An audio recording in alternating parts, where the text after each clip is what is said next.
proclaim to you through the full knowledge of God and of Jesus our Lord, seeing that his divine power has granted to us everything pertaining to life and godliness, through the full knowledge of him who called us by his own glory and majesty.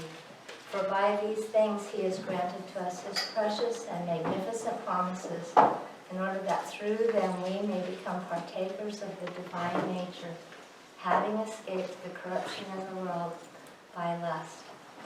Now, for this very reason also, be all applying all diligence, supply in your faith, supply moral excellence, in your moral excellence, supply knowledge, in your knowledge, supply self-discipline, in your self-discipline, supply perseverance, in your perseverance, supply godliness, in your godliness, supply brotherly kindness, and in your brotherly kindness, supply love. For if these things are yours and are increasing, they render you neither useless nor unfruitful in the true knowledge of Jesus Christ our Lord. For he who does not have these things, he is lacking these things, is blind, being nearsighted, having forgotten his purification from his former sins.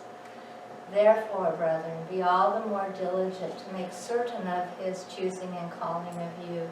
For by doing these things, for as long as you practice these things, you will never stumble. For in this manner your entrance into the eternal kingdom of our Lord and Savior Jesus Christ will be abundantly supplied to you. And so I'm always ready to remind you of these things, even though you already know them and have been established in the truth that is present with you. For I consider it right, as long as I am in this earthly dwelling, to stir you up by way of a reminder, knowing that the laying aside of my earthly dwelling is imminent, as also our Lord Jesus Christ has made clear to me. And so I will also be diligent, so that at any time after my departure you may be able to recall these things to mind. For having not followed cleverly devised tales, we made known to you the power and coming of our Lord Jesus Christ. For we were eyewitnesses of his majesty. For when he received honor and glory from God the Father, such an utterance as this was made to him by the majestic glory, "This is my beloved Son, in whom I am well pleased." And we ourselves heard this utterance made out of heaven when we were with him on the holy mountain. And so we have the prophetic word made more sure, with reference to which you do well to pay attention, as a lamp shining in a dark place, until the day dawns and the morning star rises in your heart. For no prophecy of Scripture, know this first of all, no prophecy of Scripture was ever made no prophecy of Scripture is a matter of one's own interpretation. For no prophecy was ever made by an act of human will, but men, being moved by the Holy Spirit, spoke from God. But false prophets also arose among the people, just as there will also be false teachers among you, who will secretly introduce seductive heresies and deny the master who bought them, bringing swift destruction on themselves. And many will follow their sensuality, and because of them the way of truth will be slandered. And in their greed they will exploit you with false teaching, false words. Let's see, just a minute. And in their greed they will exploit you with false words. And their judgment from long ago is not idle, and their destruction is not asleep. Okay, so if God did not spare the angels when they sinned, but cast them into hell and committed them to pits of darkness reserved for judgment, and if he did not spare the ancient world, but preserved Noah, that preacher of righteousness, with 7 others, when he brought the flood on the world of the ungodly, and if he condemned the cities of Sodom and Gomorrah to destruction by reducing them to ashes, having made them an example to all who would live ungodly lives thereafter. And if he rescued righteous Lot, oppressed by the sexual conduct of unprincipled men, for by what he saw and heard, that righteous man, while living among them, was tormented day after day in his righteous soul by their lawless deeds. Then the Lord knows how to deliver the godly from temptation and to keep the unrighteous under punishment until the day of judgment. But especially those who indulge in the flesh in its corrupt desires and despise authority, daring, self-willed, they do not tremble when they revile angelic majesties, whereas angels who are greater in power and might do not bring a reviling judgment against them before the Lord. But these, like unreasoning animals, born as creatures of instinct, to be captured and killed, reviling in things which they have no knowledge, will in the destruction of those creatures also be destroyed. Suffering long, is it suffering long? Mm-hmm. Suffering long as the wages of doing wrong.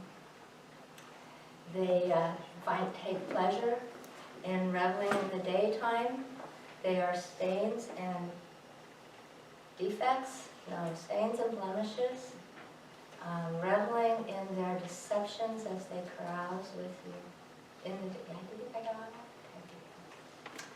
Having eyes full of adultery that never cease from sin, enticing unstable souls, having a heart trained in greed, accursed children. Having forsaken the right way of life, they have gone astray, and have followed the way of life of Balaam, the son of Beor, who loved the wages of unrighteousness. But he received a rebuke for his own transgression, for the mute donkey, speaking with the voice of a man, restrained the madness of the prophet. Very uplifting chapter. So, as the Holy Spirit inspired Peter to pile on words and words and words of encouragement and affirmation and provision, just where it was abundant in the first chapter. In the same way, the Holy Spirit has inspired Peter to warn and warn and warn and describe and point out what's this. And it happens to be that teaching chapter 1 is more encouraging and exciting and fun to learn than it is to do this. But evidently God considered this just as valuable and just as important. And we have to know this, or we will, unfortunately, be very susceptible to being sucked in. And so, today is the go through it all day. So, we'll see about that. So let's pray. Dear Father in heaven, we are about to study the part that you had Peter write in the second chapter that describes all the awfulness of what the sin nature can do and what's going on and what happens when false teachers are listened to and how easily they deceive. And so help us to understand all these words that you have given us, one after another, that are just descriptive of the horrors that the fall and sin has brought into this world, that break your heart. Help us to take them as warnings and as actually as signposts and help for us so that we know what we're looking at and that we can stand strong in our faith. In Jesus' name, amen. Okay, so let me get to 2 Peter here. This is, I gave you have exactly the same notes I have, because most of these words I don't know off the top of my head. Some of them I do, but most of them I don't. And these definitions, and if you just listen to me, I will forget half of it, and There's a lot of other verses in here, and I just didn't, if God took the time to fill a whole chapter with this, then we need to learn what's there. So, and I don't want you to miss anything. So we're just going to start in, and I got to follow them all the way through because I can't remember them. All right, first one is daring. Daring is polmentes. It's right there in front of you. And these people are, so we're talking about the false prophets. And we're trying to figure out how to identify them, how do they function, and at the same time, it's implied kind of under the surface. Watch yourself so that you don't actually slide into some of this. You know, as life goes on, and one of the guys I was reading said, and it's in here somewhere, said, everybody is either in the valley of difficulty, just leaving the valley of difficulty, or about to enter the valley of difficulty at any single point in their life. So you're either about to go in, you're down there, or you're just coming out. All three of those places are susceptible to either yourself falling into some of this and deceiving your own self, or being deceived by someone. So we got to watch ourselves. I can jump the gun, but I think I might. You know that verse that says that it's in 1 Corinthians 10:13 that says, God is faithful and he will not permit anything to test you beyond what you are capable of. But with the testing, he will give a way out so that you'll be able to endure it. The verse before that is, take heed, be careful, you who think you, I'm kind of paraphrasing, you who think you stand, take heed in case you fall. And I thought, oh, if we read it together, that's right before, but God is faithful and who will help you through this.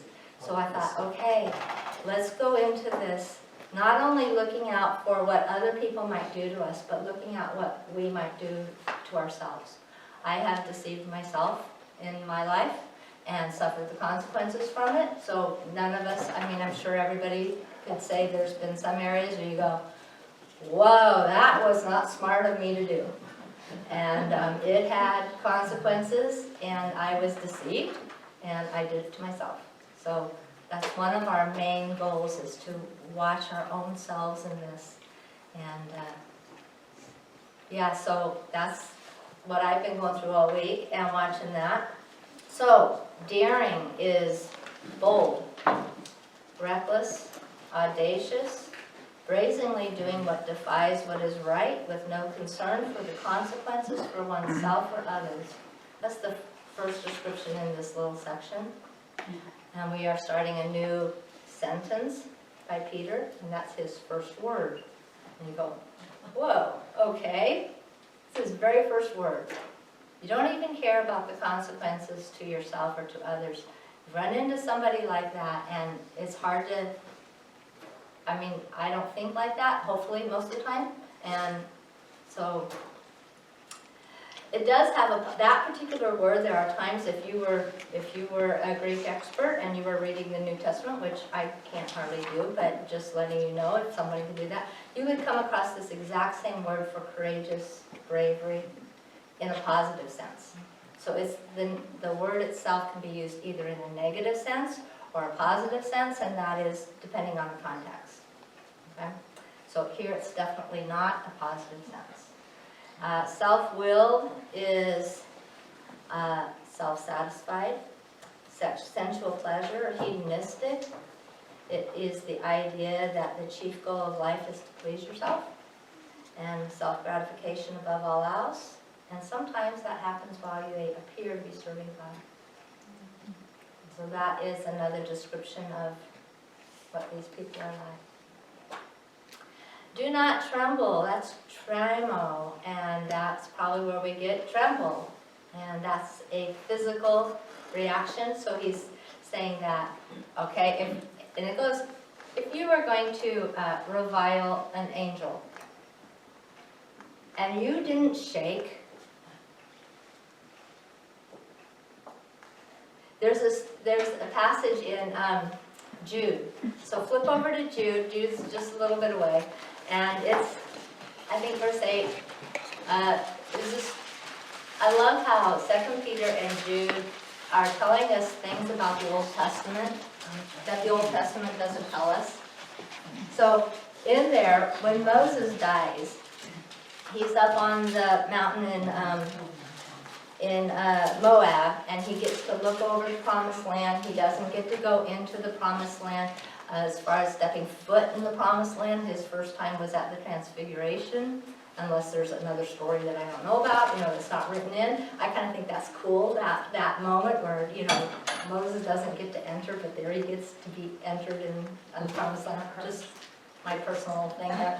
And so God did not let the Israelites know where Moses died, because they would have made, a shrine out of him. They would have, he was so close to being worshipped that. So they didn't do that. But here we get this little thing that there isn't, I never found a piece in the Old Testament that tells us about this, that there was this struggle over his body between Satan and Michael. I know. These are these two angels struggling over this. And you can imagine that there's, one is probably trying to do something to create an idol, and one is trying to stop that. And if there was ever a time when an angel could be rebuked by someone besides God, Michael was in the position of doing that. He could say, he could in his mind know to Satan, that's wrong, you're not supposed to do that or that, but he could not pronounce the judgment against Satan for doing that. He doesn't have that authority. And if there was ever a time when someone could have announced it, you would have thought that was the time. That's the time that Jude said. So what's it say here? It says,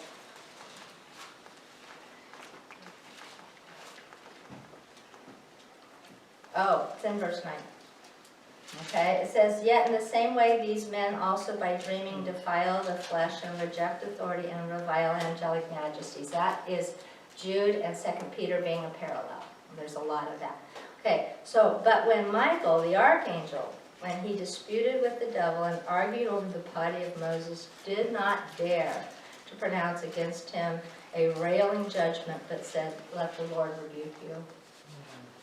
So I thought, that's the example that's placed right here. And I'm going, I didn't know that story existed, Here's this thing. And it's just like we would not have known that Lot was righteous without this story right here. We would not know about, there's a lot of stuff that's cool like that. I don't know, that's kind of cool. So, okay, so whoever these people are that Peter is talking about in 2 Peter here, they are taking it on themselves to pronounce judgments, and it doesn't even shake them. And really, God tells us, don't judge. If I was going to apply this to myself, it says, do not judge. Those who, what?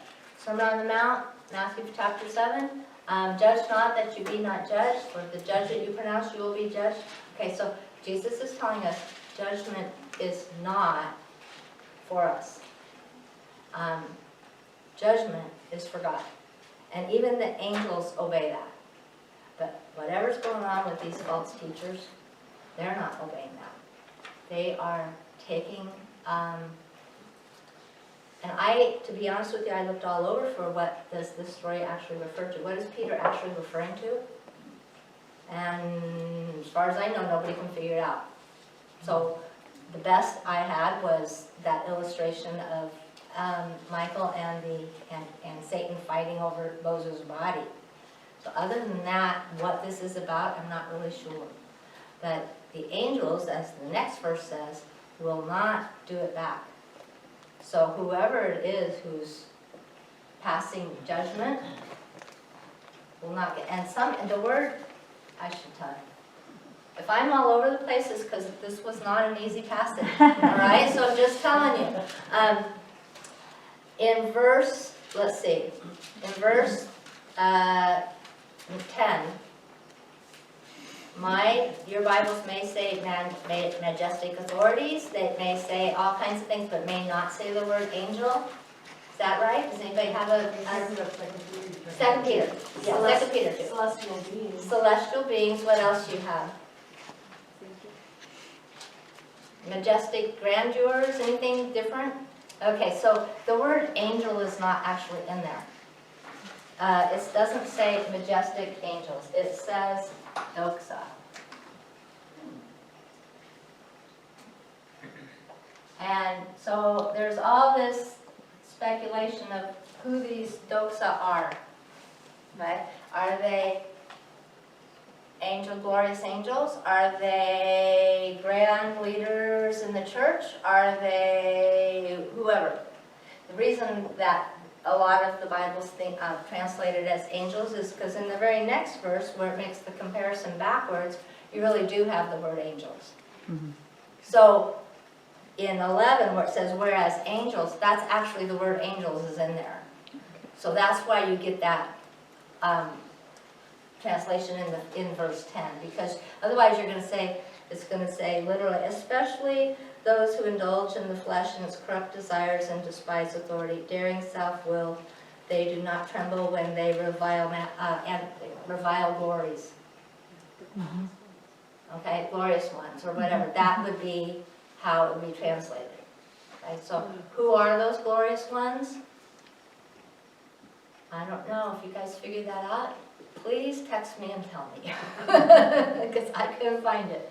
Specifically, who are those glorious ones? Although everybody refers back to the story of Michael and Satan or something like that. But the point is that they are judging something higher than them. So here you have a little false teacher down here judging something up here that's glorious. Whereas these people will not do it to them. Okay, that's the point. That's the arrogance of this guy. Right? And so I was thinking, okay, how many times have I looked at the speck and I got a log and I said, let's get the speck out of your eye. And I'm blind because I got a log in mine. So it's kind of the same principle if I take it and try to apply it. So there's that.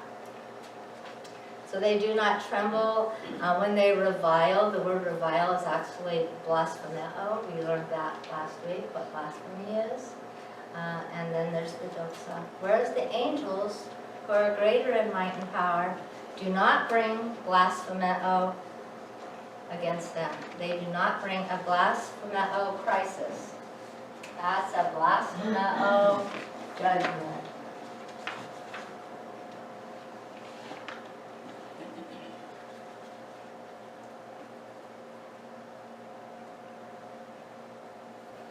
Okay? Blaspheming judgment.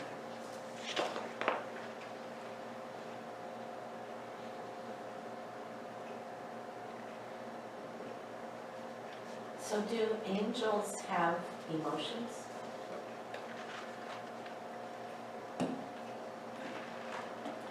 I would think so. I would guess so. So they're restrained from talking back. Mm-hmm. They have. If angels worship all the time, That's what I was thinking. Yes, that's a good point. They worship all the time, they must have emotions, yes.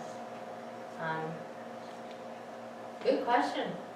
Good You question. had those that followed Satan up too. So Yeah, those, you had some that Right. indulged the other emotions. indulge the, yes, you have all the fallen angels and, yeah. I don't know, there's all kinds of stuff about angels I don't know yet. It's on That's- the list. It's on the list. Yes, the list is so big. Okay, so that's all I've got on that one. I really don't know. As powerful as those angels are, they don't have the authority to judge. They only have the authority to carry out commands. which really cool example, I think, from that side of it. Okay, but these, like unreasoning animals. So now we're back to the other side of this. And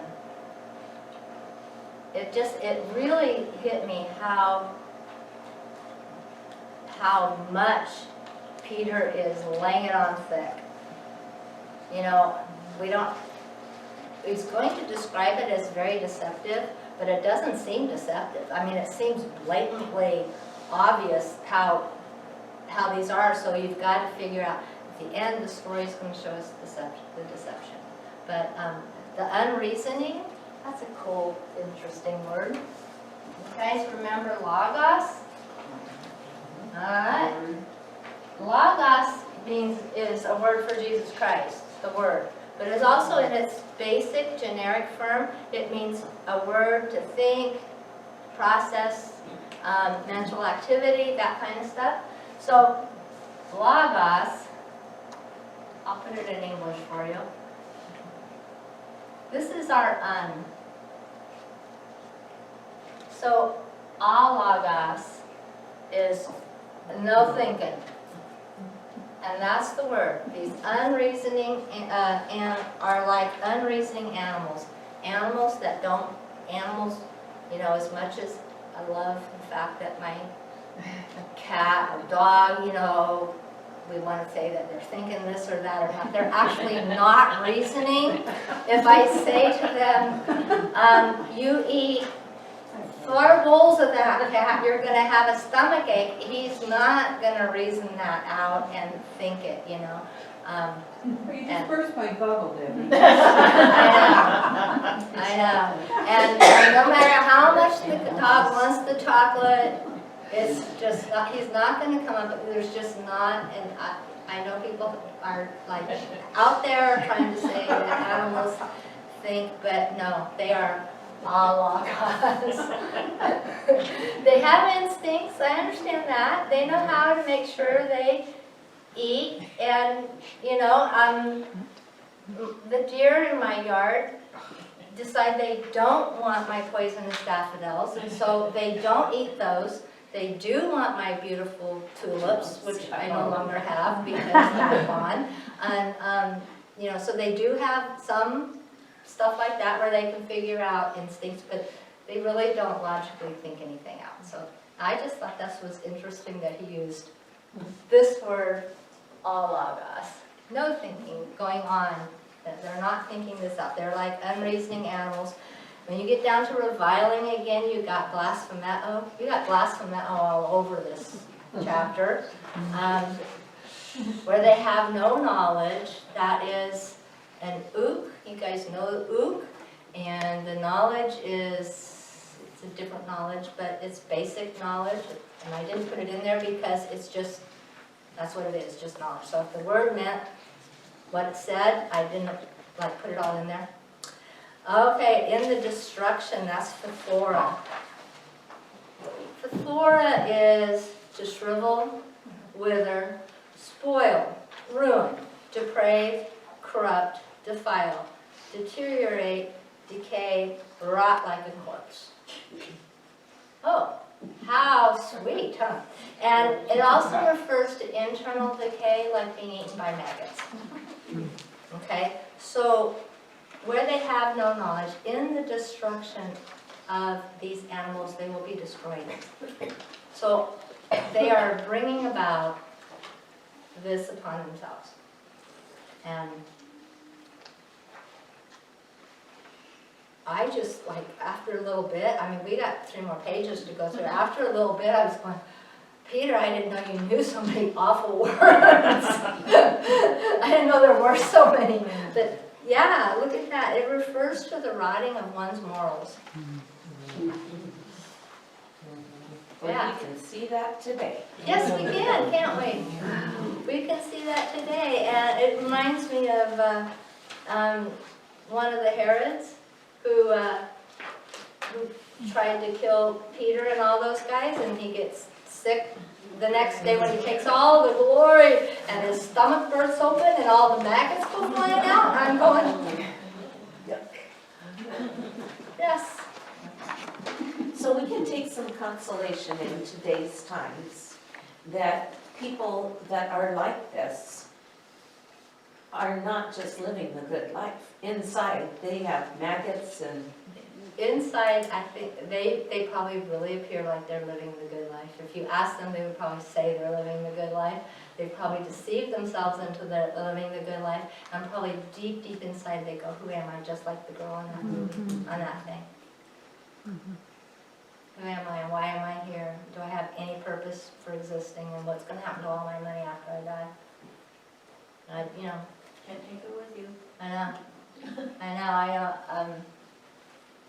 I heard some stories, but I can't get all the facts right. I probably won't get the names right, so I just go let it go.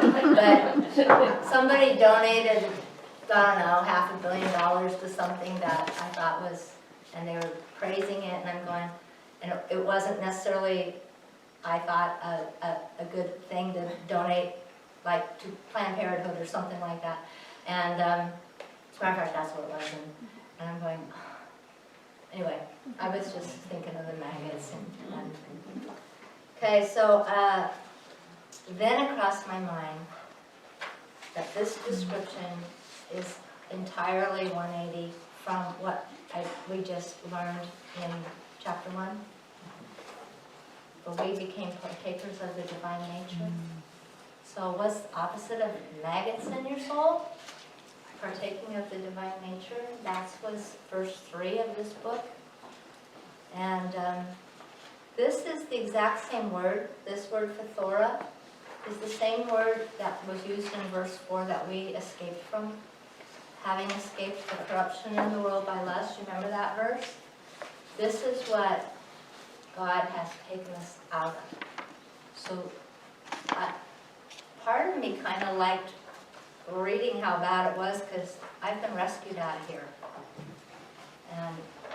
And that great list of all partaking of the divine nature is the opposite of maggots in your soul, which is pretty cool.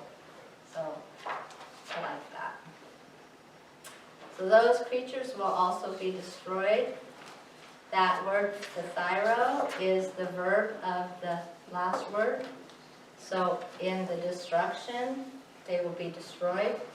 So it said that the deceivers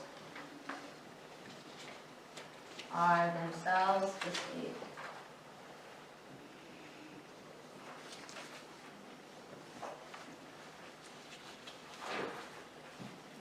A lot of fun with that one. I think that's, where did I have that? Colossians, Ephesians 2. I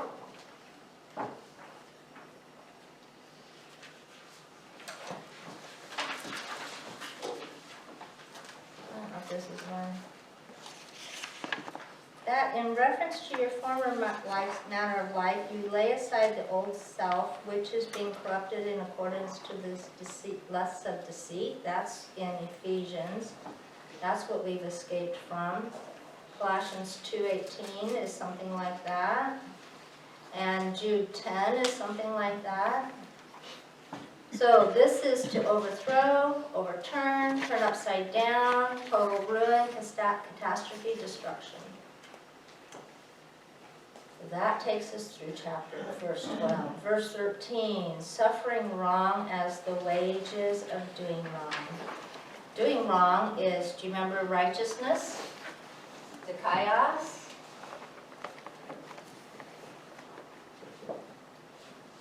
Well, the verb to be right is dikao. This is adikao, unrighteousness. That's your un. So the verb here is, adikos, unrighteousness, is to act unjustly, to do wrong. And it's not used in Galatians 6:7. That same word's not used there, but the idea is, it says, you sow to the wind, you'll reap the whirlwind. Oh, that's Hosea, I got that wrong. Hosea 8:7 is if you sow to the wind, you'll reap the whirlwind. What's Galatians 6:7? I'm sure somebody knows that off the top of their head. Be not deceived, whatever a man sows, that will he also reap. Okay? So, these guys are doing this, these guys are getting this. Which is one reason why we don't have to pronounce a judgment. God is doing that. It's happening. And prior to this, he just said, if God did not, so it goes, verse 3 of chapter 2, said, their judgment is from long ago is not idle, and their destruction is not asleep. And if God judged the angels, and if God judged the ancient world, and if God judged Sodom and Gomorrah, then God will judge them. And then they say, and the angels don't even judge, because God will judge. I think this is really cool as we interact with these people, because it's going to be really hard to not judge. It's going to be really hard to not judge. It's going to be really hard to have compassion and see if we can help rather than judge, and protect ourselves at the same time, even if that means escape, quote, from the influence. So I don't know. I just know that this is a really hard passage. For you guys and for me. Okay, that's the doing wrong. They counted a pleasure. This was kind of a cool word. Hedone.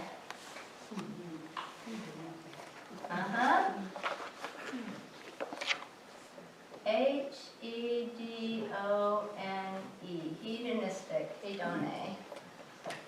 And that's self-gratification, enjoyment, self-indulgence. Oops, I put self-control. That's pretty late last night. Okay, lack of self-control. In the New Testament, there is a hedonism. This word in its original generic sense could be just to find pleasure. Whether that's good pleasure or bad pleasure, okay? But in the New Testament, it's only used for bad pleasure. Okay? So if you read Homer or other Greek guys, you might find it used for decent, normal pleasure, but not in the New Testament. So hedonism is chief purpose in life is pleasure. To revel is trufe. It means basic meaning is to break up, to enfeeble the mind and the body by indulgence. Ooh, that sounds great, huh? Refers to a self-indulgent lifestyle, a life of luxury, softness, and extravagance. And one of the guys I was writing, this is not my comment, this is somebody's comment, was that these are false teachers who live off of deceiving others rather than working themselves. And I'm sure that's really common out there.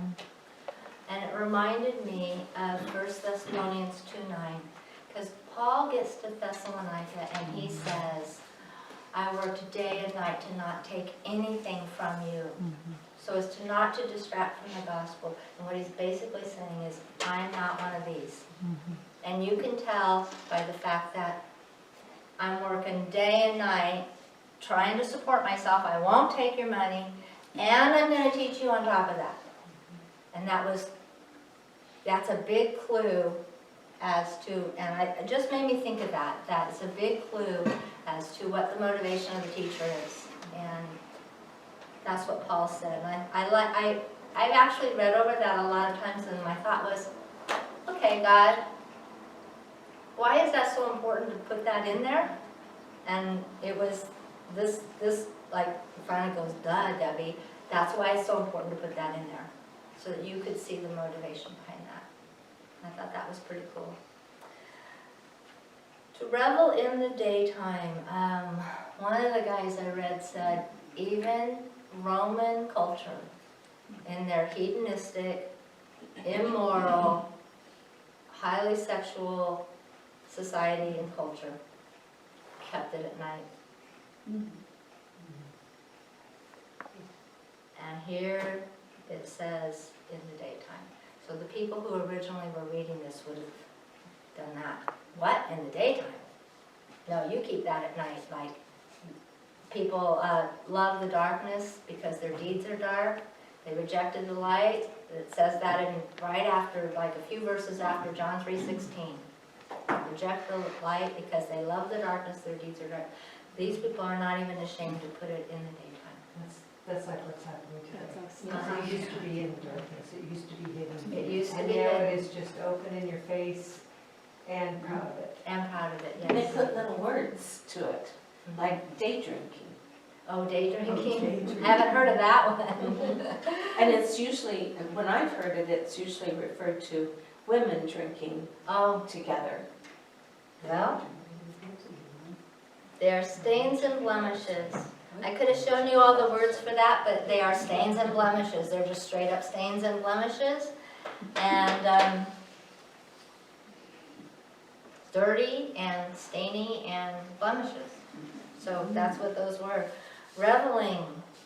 Reveling is in trufo, to do wrong and to enjoy it, to carouse and to openly indulge.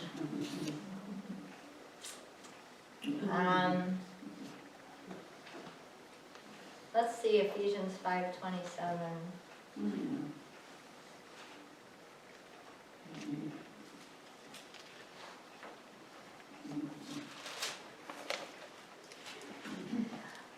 Oh, that he might present to himself the church in all her glory, having no spot or wrinkle or any such thing, but that she would be holy and blameless. So there's no spot and no blemishes.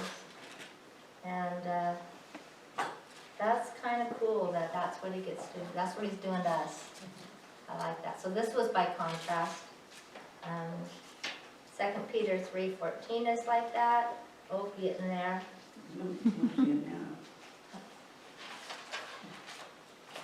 It's only a page away. Therefore, beloved, since you look for these things, be diligent to be found by him in peace, spotless and blameless. I think that's kind of cool that he's using the exact same phraseology between the contrast of what he's telling us to do and what he's telling us to avoid.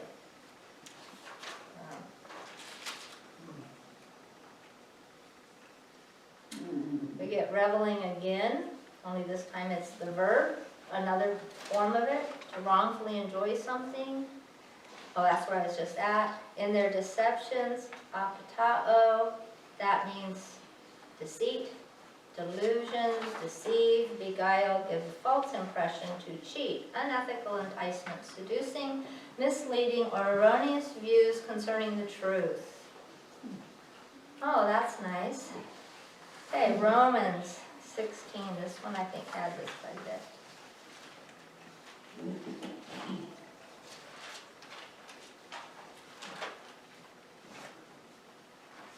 Now I urge you, brethren, this is Paul's last words. It's within the last chapter, the last 15 verses or so of Romans. Now I urge you, brethren, keep your eye on those who cause dissensions and hindrances contrary to the teaching which you learned, and turn away from them, for such men are slaves, not of our Lord Jesus Christ, but of their own appetites, and by smooth and flattering speech they deceive the hearts of the unsuspecting. Oh, it's like Peter and Paul have talked, huh? Yeah.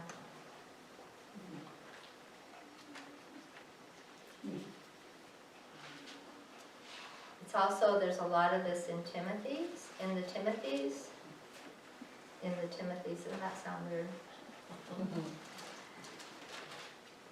Okay, so has one of the reasons in Ephesians 4 that God supplied the church with true teachers and pastors and things like that is, as a result, we are no longer to be children, tossed here and there by waves and carried about by every wind of doctrine, by the trickery of men, and by craftiness and deceitful scheming. So that's part of his provision for the true teachers that protect from that. Alrighty, let's see here. Oh, as they carouse with you, that is to feast and make a banquet. That word carouse means to have a banquet, to feast. Well, that's interesting, because that's enjoyable to go to a banquet. That's delightful to be invited to a banquet. So I guess we need to pay attention to what's going on. Until you read the very next line. Until you read the very next line, yes. Yes. Having eyes full of adultery, yes, that's not a good banquet to go to. Because that's all one sentence, so even though it's in a different verse, that's all one sentence.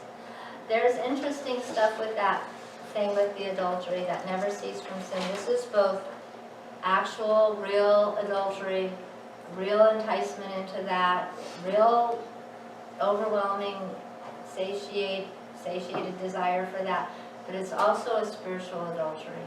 And every time that Israel worshipped other gods, they were called committing adultery against the Lord.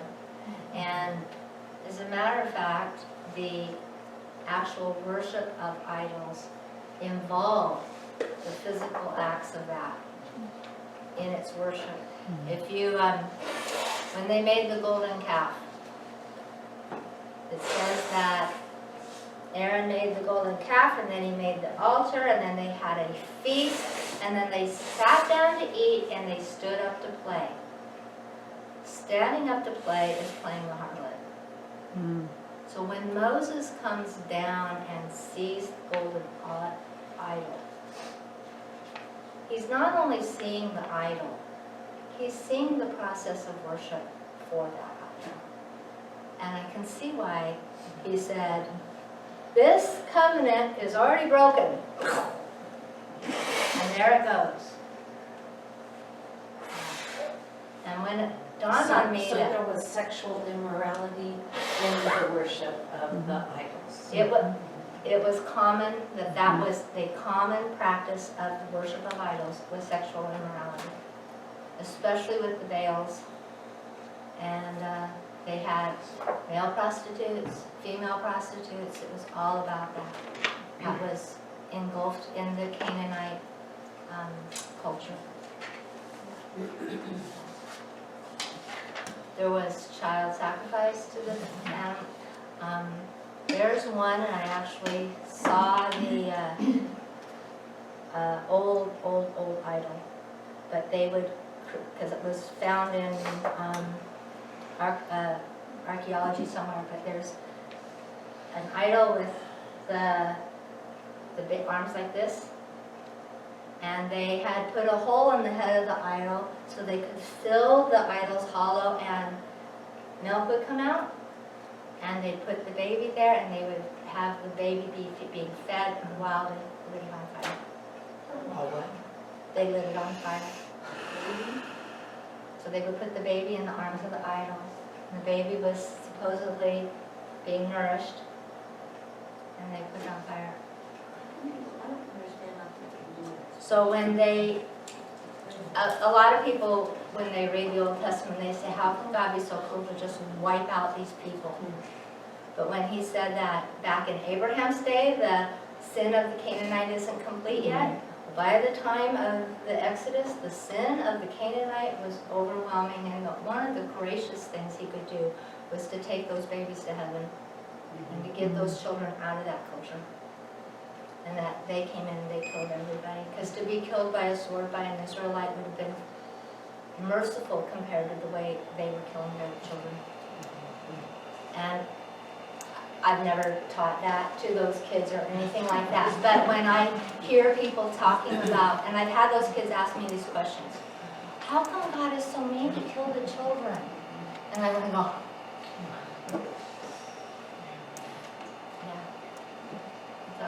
it just overwhelms me how evil mankind can be. I didn't mean to. Another rabbit trail for you. Okay, so Jesus even said, let's see, where am I at? I'm on the, down on the adulterer, aren't I? Okay, wow. Okay, he said you can't serve two masters. That was, you can't serve God and mammon. There's all this stuff in there. Spiritual adultery is called friendship with the world. That doesn't actually say that directly, but that's what that implies in those passages. In Ezekiel and Colossians 3:5, it does directly say that. So let's go to Colossians 3:5. It calls it playing the harlot. That's the phrase that they use. That's what's in Ezekiel.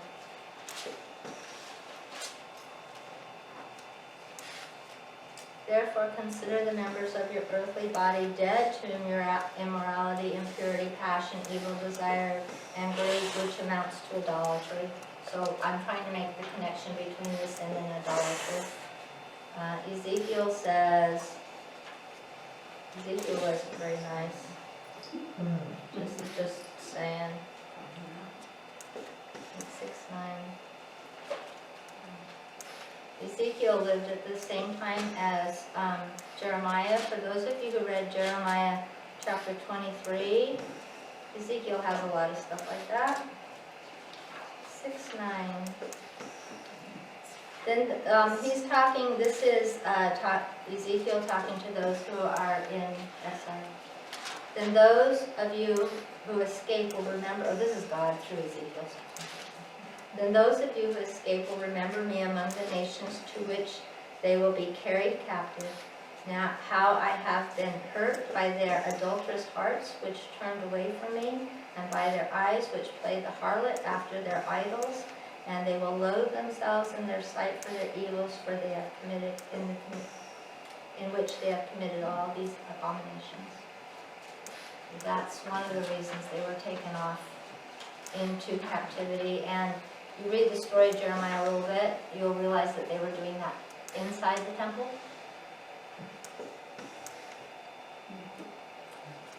Yeah, and the false prophets are the ones that are saying, no, God's pleased with you. And God's saying, no, not really. I'm really very pleased with you. And the other one I put on here was, we are the bride of Christ.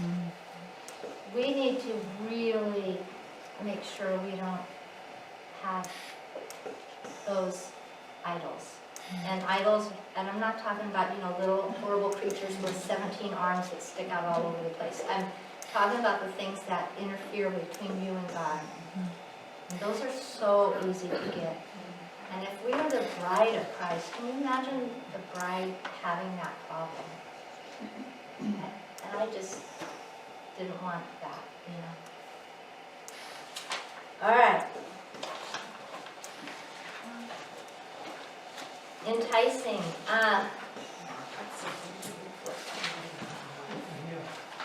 Yeah. Enticing. The word enticing means to allure with a trap or trap with bait.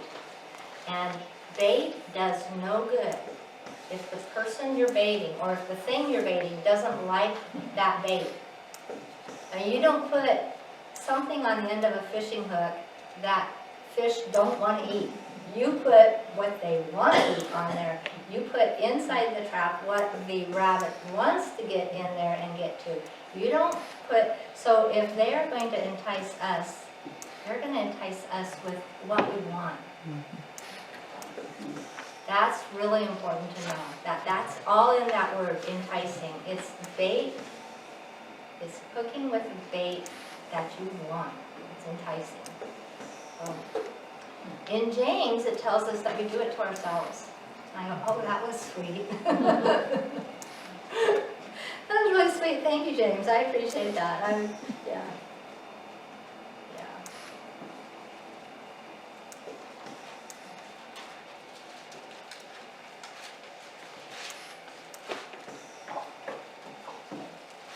Right at the beginning. So, verse 12 says, blessed is the man who perseveres under trial, for once he is approved, he will receive the crown of life, which the Lord has promised to those who love him. And then he goes, the very next verse, don't let anybody say that he is tempted by God. For God, when he is tempted, I am being tempted by God. For God cannot tempt. He himself does not tempt anyone. Look at the next verse. But each one is tempted and carried away and enticed by his own lust. All right. You know, I find it interesting that a lot of people really don't take responsibility for their own decisions. They blame their decisions on the devil when they do it, or, you know, that sort of thing. Somebody's whispering in your ear, that's why you're doing it. And I really think that our sin nature causes us to make these decisions on our own, and we take responsibility for what we've done. Sounds like what James is saying, huh? Yeah, yeah. Yeah. He says you can't blame God because God is not tempting you. And you need to identify where we're getting our own temptations from our own lusts. Yeah. As I'm preparing these lessons, I go, oh, really? Okay. So, and in 2 Peter 2:18, which we're just about to get to, that's being enticed by others. That'll be next week. Okay, so unstable. You guys remember when we were doing it, so I think it's in verse 12 of chapter 1, where we already knew the truth and we were, which was established in you. That word established was sterizo. And I drew this little house and we were like safe in the house and we had something on both, okay? That's we get steroids from, it makes you strong. Not that steroids are great, but the basic word means that. This is an steroids right here in this verse. And I thought, how many times has Peter compared in his words chapter 1 with chapter 2? Here's what, and now as you learn chapter 2, you go, no wonder he went through so much effort to set us up in chapter 1 with all these words, so that when we get to these, so this is unstable. So if we are not making sure of his calling and election of us, if we are not supplying all those diligent things, the self-control, the knowledge, I wanted to say use by, I wanted to call them out in Greek because that's how I memorized them originally. Godliness and all those things, if we are not supplying these, we will be unstable. Okay, that's this word. So we are enticing unstable souls, unsteady, unsettled, lack of emotional balance. Okay, it's the truth that stabilizes us. And here's where I said to be constantly alert. So let's go look at 1 Corinthians 10.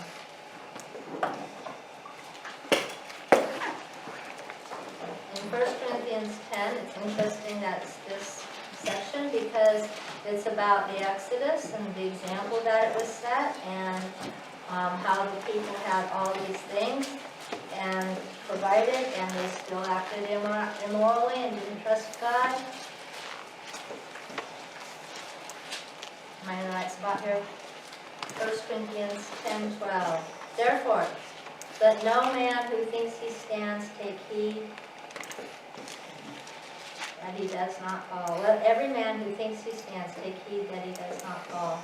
Okay, so we really need to be not this one in the truth, or this one will get us. That's the comparison going on here. Okay, having a heart, unstable souls. Souls is suke. You get psychology from that. Psychology is, in the original of the word, is the study of the soul. I don't know that they actually really do that well, but maybe they do or not. I haven't ever been to a psychologist, so that's what that is. And having a heart, that's your cardia. Trained, oh, you're going to like this. This is gymnasio.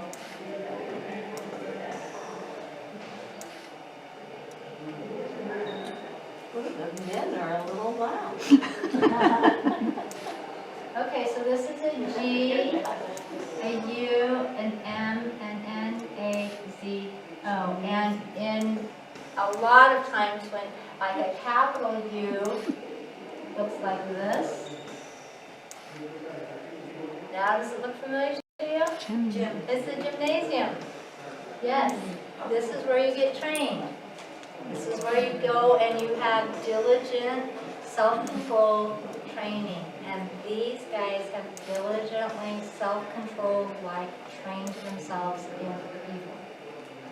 It's like they have gone to the gym and worked out. And in the original, those guys worked out naked. Just telling you. All the Greek athletes worked out naked. Yeah. I don't know why that just almost puts, not that I'm picturing that, the naked training of evil, there's something in that, yeah. So they worked out like that. It's exercise naked, it's an athlete in the gym with self-discipline. He's rigorous, he's strenuous, he's training in greed. Now the basic word for gymnasio is not necessarily legal, it's just how the workout happens. So, the same word is used for us. We are to discipline ourselves for godliness. 1 Timothy 4:7 and 8, and our verses right here, 2 Peter 1:6, and Hebrews 5:14. So, let's go check out 1 Timothy 4 on right there.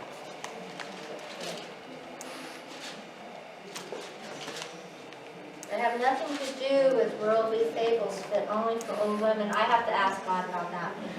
On the other hand, discipline yourselves for the purpose of godliness. This discipline, that word discipline, that's gymnasio. For bodily discipline is only for a little profit, but godliness is profitable for all things, since it holds the promise for the present life and also for the life to come. So this is an opposite discipline that we are to have for godliness, which is one reason why we have that whole list of godliness against this one. You know what? It's going to go on. We've got covetousness, pleonexia, greed, covetousness, to desire more, insatiable selfishness. Accursed is under a curse. Accursed children, that's what they're called. These people are called.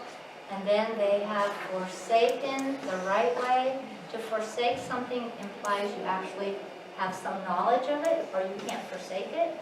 You have to at least understand it to say no. So they're not just wandering down the path because they're lost. They actually saw the right path and went the wrong way. Otherwise you don't have forsaken. To forsake the right way, that's euthros. It actually means the straight way. It's the same word John the Baptist used when he said, make straight the paths of the Lord. He was actually talking about the paths of your soul. Straighten them out. Got that? Mm-hmm. Ready for a break? No? Yeah. Yes. Whatever. Okay. Take a little break because I have a story to tell you. I'm trying to get, I don't want to pass by all the words. Okay, so Peter gives us a illustration.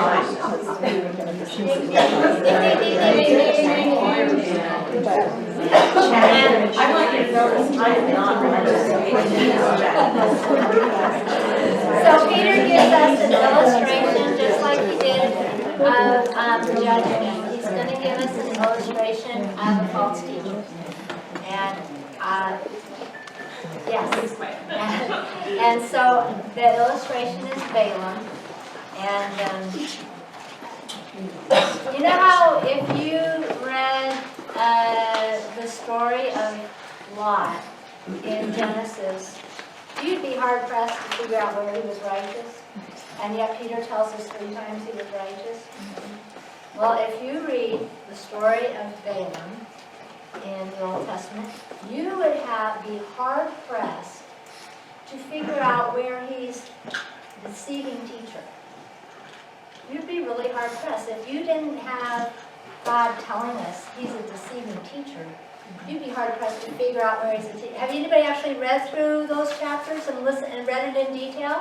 Yeah, it's hard to find where the guy's going wrong until there's one little tiny phrase later, but it's hard to find where he's going wrong. So I'm going to tell you that story. But the thing is, the other thing I noticed is that as we get to the end of the New Testament and the first century is winding down and the original followers of Jesus are dying off, and we are no longer in first generation teachers, we're in next generation teachers. That's when more faults is going to come in. And this story is told 3 times in the last few books. Okay, so 2 Peter tells us about Balaam, Jude tells us about Balaam, and Revelation tells us about Balaam. So I thought, here we are in the last of the first century, and 3 times this guy comes up, and 3 times he's presented as a false teacher. And if I go back to Numbers, I'm going, huh, where was that? So let me tell you a story. You guys familiar with the story of Balaam? No, sort of? Sort of, maybe. Okay, so it's at the end of the 40 years of the Exodus, and Moses is, if this is the Dead Sea, and there's the River Jordan, Egypt's down here, and they came up over here 40 years earlier with the 12 spies, and they went in, and people said, no, we can't do that. So now they have to go down here and wander for 40 years, right? And so that whole generation dies off. The kids are all grown up, and as they're coming through, they're not going up this way. They're going to go around under here and come up this way and go like this. Okay, so I just want you to see the path. To do that, they have to pass by Edom, and they have to pass by Moab, and they're going to avoid Ammon. Now that's important because God said, those are the 3 nations you cannot destroy. Edom is descendants of Esau, which is their direct cousins, because they are descendants of Jacob. They cannot destroy Edom. Edom is going to get its own destruction later on, but Israel is not allowed at this point to destroy Edom. Moab is the son of Lot. Okay? He's related. He's not allowed to be destroyed either. And Ammon is the son of Lot too. So those 3 nations are protected by God from Israel's destruction. So as we're coming, Edom and Moab and Ammon. Ammon. Have I got that right? Edom is the son of who? Lot. Edom is? Yes. Esau. Edom, she And said. all of them? Isn't Edom? No. Moab is the son of Lot. Ammon is the son of Lot. And Edom is the line of Esau. Yes, sorry. As a matter of fact, as I tell stories, names switch up. And in this story, we have 2 main characters, and their names are, and so there's very likely I'm going to mess these up. We have Balaam, and we have Balak. Okay, so if I switch these, just because they sound so much, this is the king of Moab. And this is Balaam. He is our false prophet.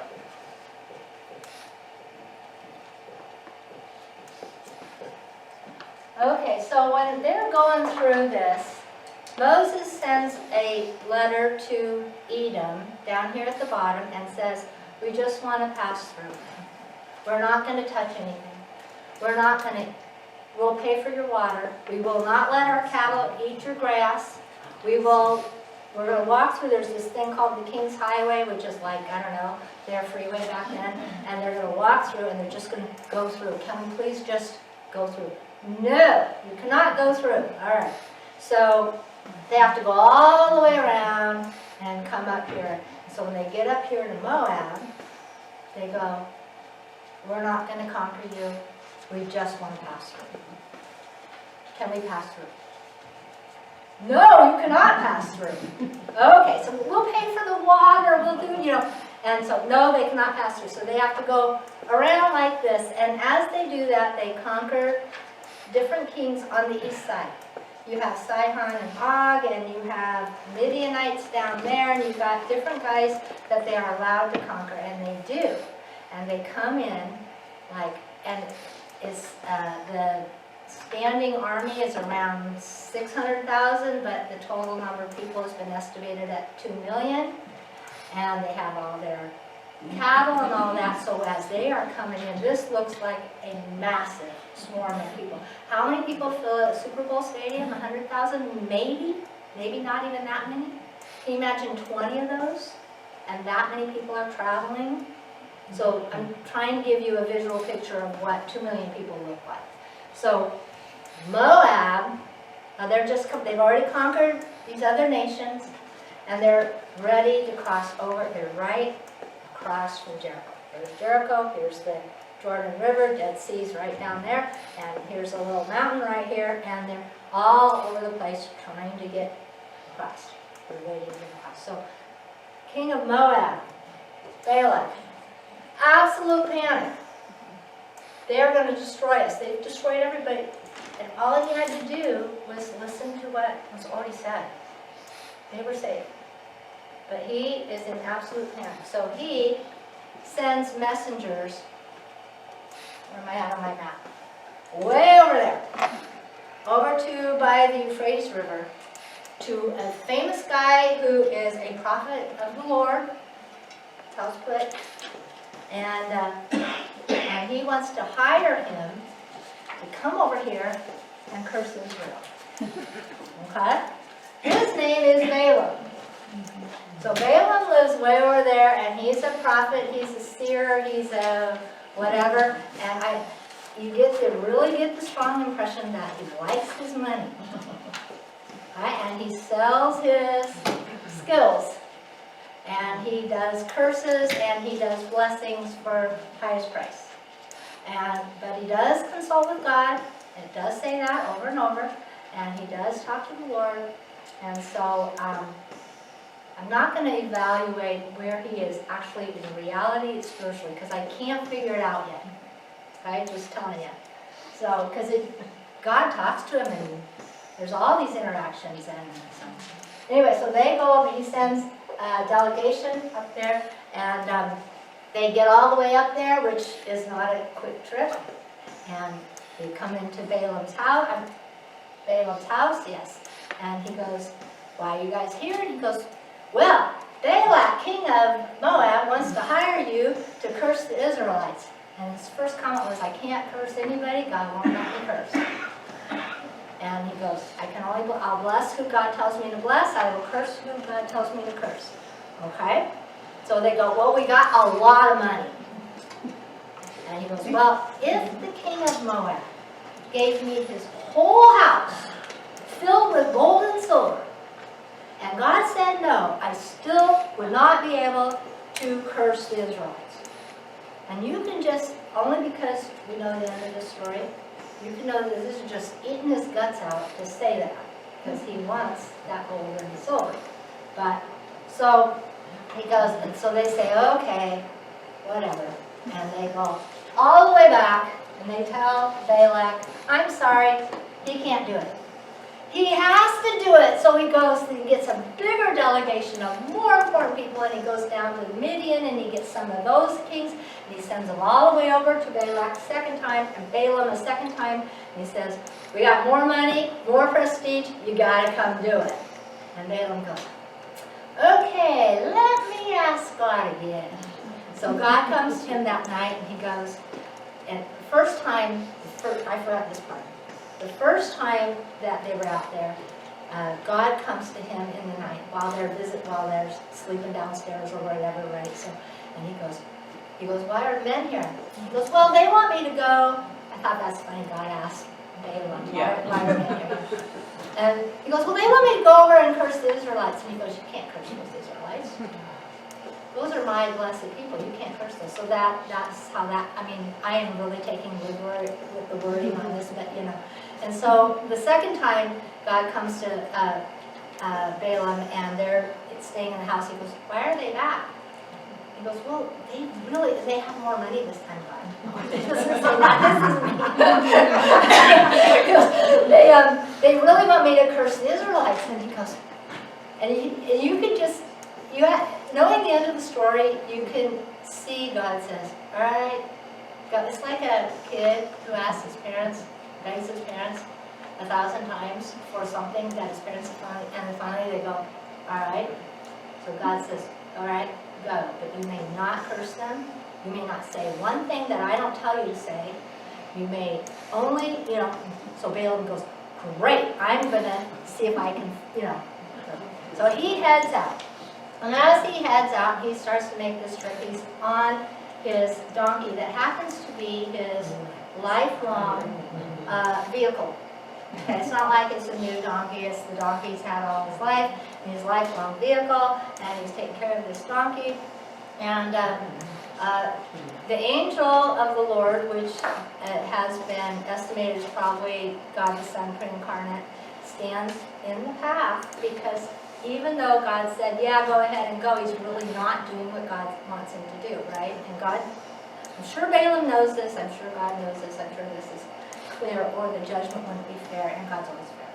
So, stands in the path, the donkey sees the angel. Balaam does not. So the donkey goes over into the field to get out of the way, because the angel's standing there with a drawn sword. And even a donkey goes, no, I'm not walking into that, right? So he goes, Balaam gets furious with the donkey and starts beating the donkey.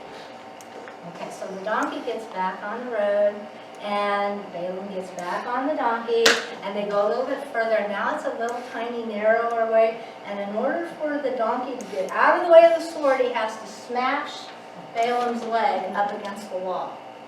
Okay, well that's not comfortable to Balaam, so he's not happy with that. So he beats his poor donkey all over again. And the donkey's doing all this, and so it's back on the donkey, he's going, and now they're at a point where there's no room. There's no room on this side, there's no room on this side. The only thing the donkey can do is sit down. And so the angel of the Lord's standing out there, and the sword's drawn, and the donkey sits down. And Balaam is livid. And he even said that if I had a sword in my hand, I'd have killed you. Talking to the donkey. Okay, so Balaam's talking to the donkey. That's just picture that. And and he can't figure it. He's beating this poor donkey, and finally God opens the mouth of the donkey and lets the donkey talk to Balaam, and with the voice of a human. Okay. Now the first thing I notice is, doesn't that take Balaam by surprise? You would think he would go, something is not right here. But he doesn't do that. He has a conversation with the donkey, and he goes, the donkey says, why are you beating me? He goes, why are you stopping? And it's like, wait a minute. So finally, and that's when Balaam says, if I had a sword, I'd have killed you, to the donkey. And the donkey is actually protecting him from judgment, and which I thought was interesting. So then God opens Balaam's eyes, and he sees the angel of the Lord. Oh, that is like, you tell this story to kids, you take a little bit of the details out, and they just love it. It's absolutely love it.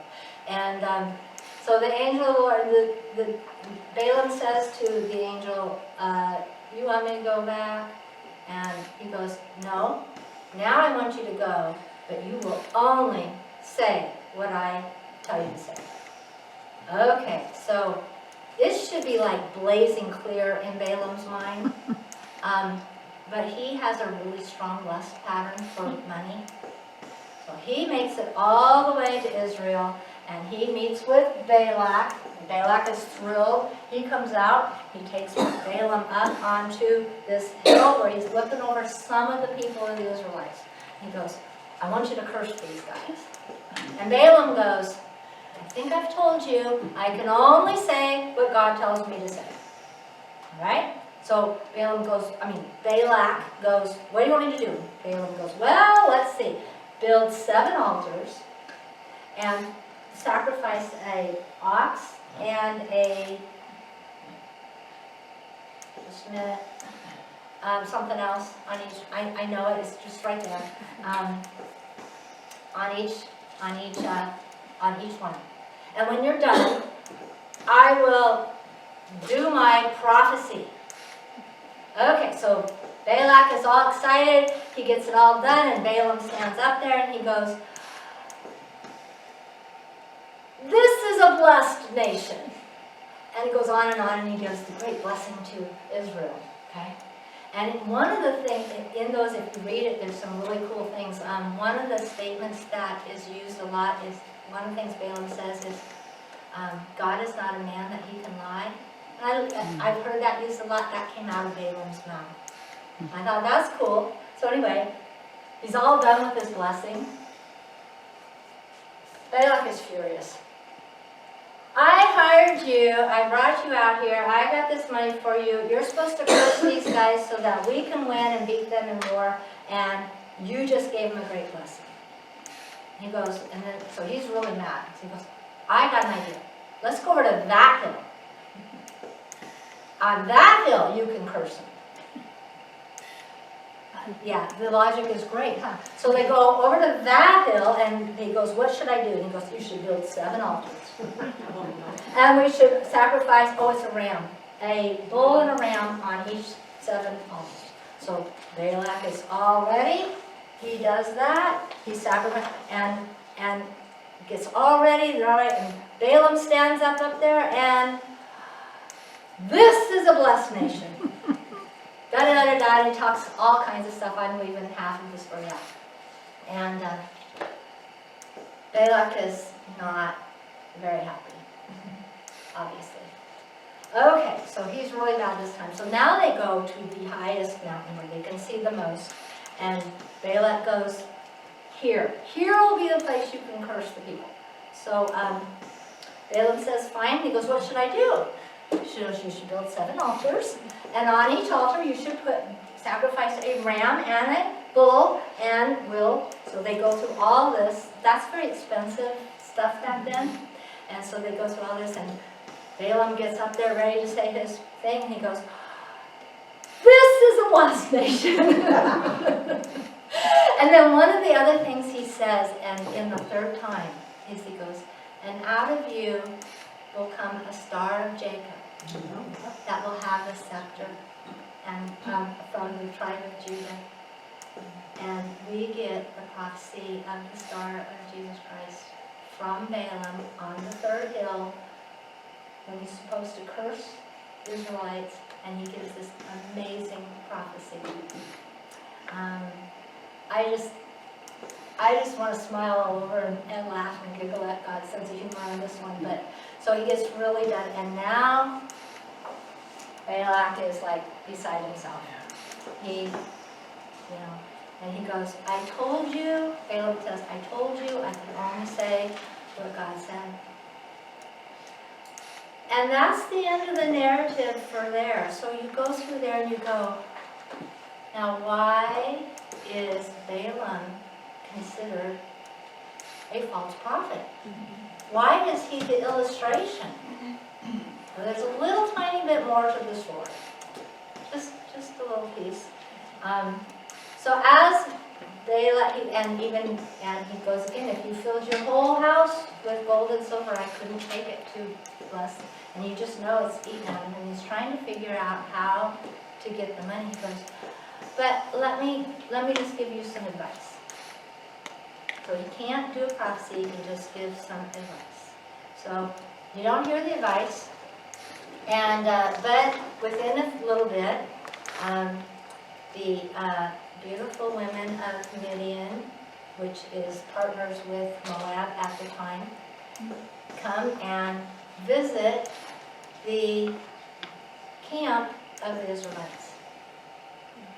And they bring their idols with them, and they worship with the men of the Israelites with the way we describe worship. To the point where it's blatant, it's done out in the open and behind the doors and the tents and such like this, but they brought them into their tents too, so they invaded their homes. This was on the inside too, and a plague starts. God sends a plague, and Phineas, who happens to be Aaron's grandson, because Aaron is gone by now, Eleazar's high priest, Phineas is next in line. Phineas is zealous for the Lord. He gets this, I think I got this right. Do I have all this right? I think so.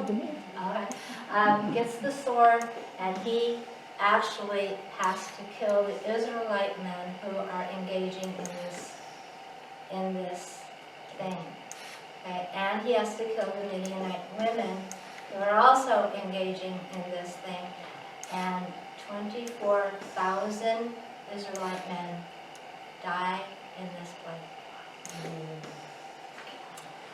Okay, so that's all chapters 22, 23, 24, and 25 of Numbers. If you read further on into the end of the story, like way up in chapter 31, you'll find out that God wants Israel to do justice with this.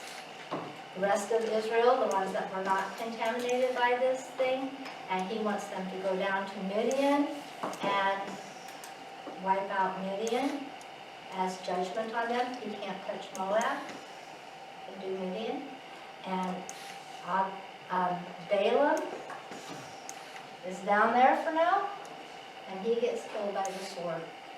And then a little while later he says, because he gave counsel to Midian and Moab as to how to destroy Israel. So that's in 31. It's like verses 8 and 16, I think.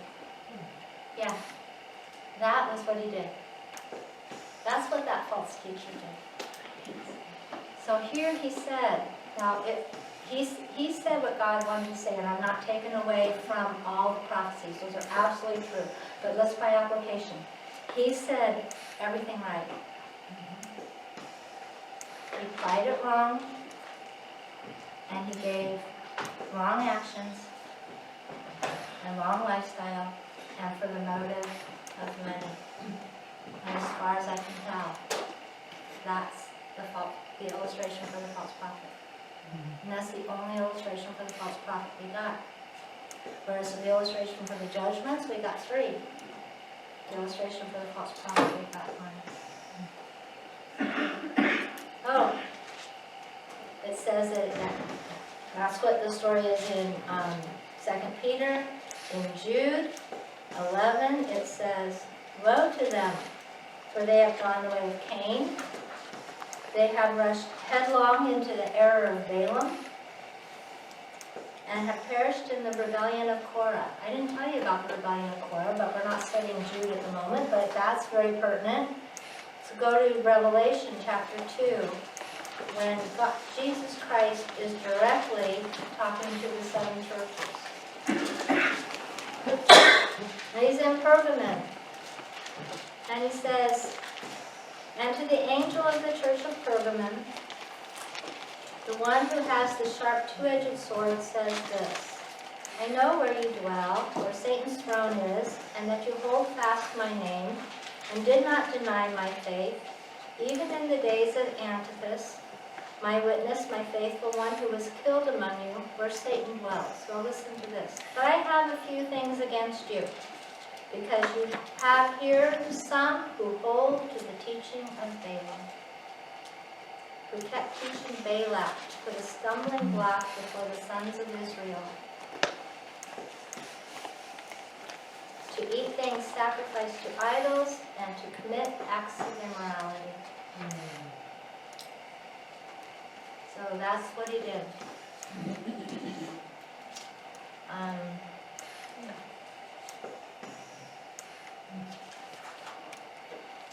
So I wonder if the doctrine of Balaam is, as it's been filtrated down to our culture.